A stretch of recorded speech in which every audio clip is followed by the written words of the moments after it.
Hi. Good morning. ఈరోజు మనం bricks summit గురించి తెలుసుకుందాం.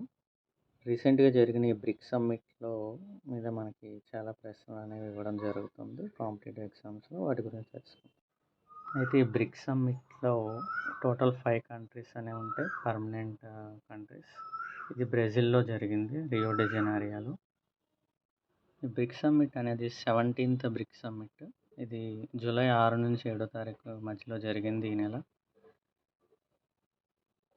నెక్స్ట్ 18th బ్రిక్స్ సమ్మిట్ అనేది ఇండియాలో జరగడం జరుగుతుంది 2020. మోస్ట్లీ ఇది 2026 బ్రిక్స్ సమ్మిట్ అనేది ఇండియాలో ఢిల్లీలో జరుగుతుంది.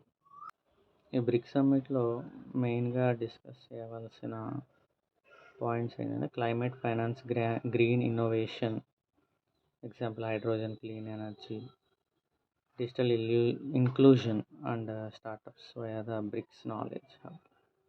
ఇవి మెయిన్ పాయింట్స్ బ్రిక్స్ సమ్మిట్లో వాళ్ళు డిసైడ్ చేసుకున్నవి.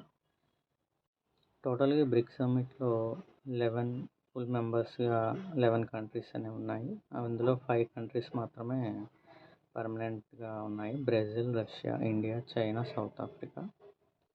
ఇండియా యొక్క ఇనిషియేటివ్స్ ఏంటంటే climate action, digital startup hub, leadership amid strategic absences. వీటి గురించి ఇండియా యొక్క ఇనిషియేటివ్ అనేది తీసుకోవడం జరిగింది బ్రిక్స్ సమ్మిట్లో జరిగిన డిస్కషన్లో.